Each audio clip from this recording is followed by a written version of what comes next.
Halo para pecinta film, apa kabar kalian semua? Semoga dalam keadaan sehat. Kembali lagi di channel saya, Dimas Saputra. Bagi kalian yang baru bergabung, silahkan diklik tombol subscribe-nya dulu supaya tidak ketinggalan dengan video-video terbaru selanjutnya. Kali ini saya akan merangkum film yang berjudul My Loved Bodyguard pada tahun 2016. Film ini dibintangi artis yang tak asing lagi, yaitu Sammo Hung, Andy Lau, dan artis lainnya.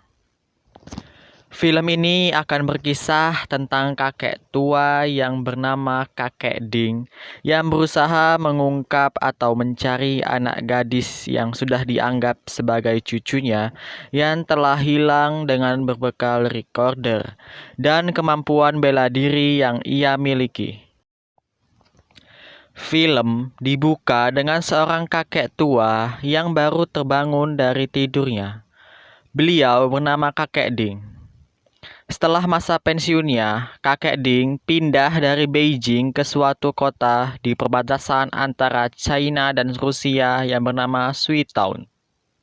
Kakek Ding sehari sebelumnya dijadikan saksi atas pemberontakan dua kubu mafia yang menyebabkan beberapa orang tewas dan luka-luka yang terjadi di depan rumahnya sendiri. Namun kakek Ding yang mengalami kepikunan yang cukup berat, ia tidak dapat mengingat orang yang terlibat dalam kejadian itu. Setelah memeriksakan diri ke dokter, dokter menyarankan agar kakek Ding membeli sebuah alat perekam agar ia gampang mengingat sesuatu. Di kota kecil itu, kakek Ding tinggal sendirian, tapi dia memiliki tetangga-tetangga yang baik.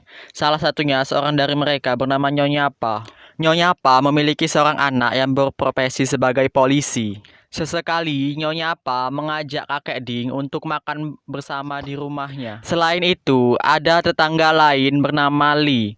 Li yang telah berpisah dengan istrinya sekarang hanya hidup dengan anak perempuan satu-satunya yang bernama Cherry. Li sangat jarang berada di rumah. Ia menghabiskan waktunya dengan berjudi dan meninggalkan hutang di mana-mana.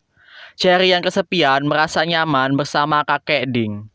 Mereka kadang-kadang menghabiskan waktu bersama. Keberadaan Cherry di rumah kakek Ding mengingatkannya pada cucunya yang dulu di suatu hari hilang pada saat kakek Ding mengajaknya jalan-jalan. Trauma itu selalu membekas dalam kehidupan kakek Ding, hingga ia memutuskan untuk meninggalkan Beijing dan menetap di suatu tempat sekarang. Suatu hari, ayah Cherry yang bernama Li sebagai penjudi jarang sekali menang. Kian hari utang yang ia miliki semakin besar. Si bos yang bernama Choi kesal dengan Lee saat mengajukan pinjaman lagi, karena hutang saat ini jumlahnya sangat banyak. Akhirnya Lee pun diberikan waktu tempo untuk membayarnya dengan syarat ia harus mencuri sebuah tas yang berada di Hotel Red Star di sebuah kota Vladivostok. Hotel itu berada di antara perbatasan Cina dan Rusia Tenggara. Akhirnya dengan bantuan sepupunya sebagai koki di hotel itu, Lee mendapatkan supercard yang bisa mengakses semua kamar di hotel itu. Setelah itu, Lee berhasil masuk ke kamar itu hingga akhirnya ia menemukan tas kulit yang berisikan banyak perhiasan. Namun sayangnya aksinya diketahui oleh si pemilik tas yang membuat kemudian situasinya memburuk. Setelah security melihat kejadian itu dari ruang pengawas, semua security hotel pun mengejar Lee, namun Lee berhasil meloloskan diri. Kemudian dia sudah ditunggu oleh anak buah Choi. Di perjalanan, Lee berhasil kabur dan berpikir hutangnya tidak akan terlunasi meskipun tas itu diberikan kepada Choi. Akhirnya, Lee membawa kabur tas itu dengan meninggalkan anak buah Choi di jalan. Setelah itu, koki restoran diinterogasi tentang keterlibatannya dengan aksi pencurian itu. Dan kemudian dia dihabisi oleh anak buah bos Rusia itu. Di tempat lain, Choi yang mengetahui tas yang dibawa kabur mengerahkan anak buahnya mencari jejak Lee.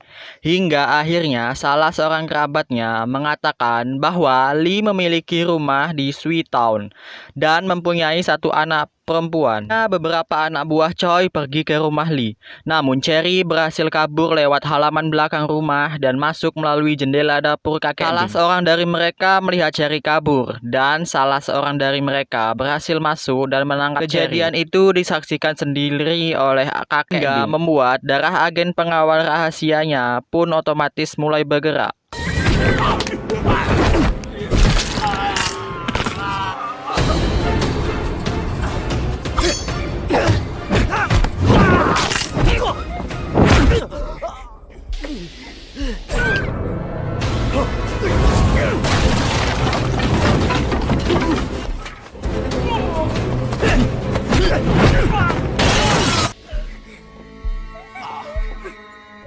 Alhasil, semua anak buah Choi berhasil dilumpuhkan dalam waktu yang sangat singkat. Kakek Ding yang sempat terluka segera dibawa ke rumah sakit oleh Nyonya Pa. Ia dan anaknya sebagai seorang polisi berusaha mencari tahu ciri-ciri pelaku. Namun, kakek Ding tak mampu mengingat apapun setelah kejadian itu. Namun, kabar baiknya dari semua pelaku, polisi sempat mengabarkan bahwa Cherry mengenal 2 orang pelaku kejadian itu. Dan untuk keamanan Cherry, sekarang Cherry dipindahkan ke rumah salah satu dari famili Lee tersendiri. Di tempat lain, anak buah Choi yang babak belur oleh kakek Ding akhirnya melaporkan pada Choi. Mereka menceritakan kehebatan kakek Ding dalam berkelahi. Mereka pun akhirnya dihukum oleh Choi karena mereka tidak mampu berhadapan dengan seorang kakek. Mereka pun disuruh mencari tempat bersembunyi dari kejaran polisi. Bagaimana dengan kelanjutan Lee yang sedang membawa tas berisikan perhiasan tersebut? Silahkan kalian tonton di episode 2 yang akan segera saya upload.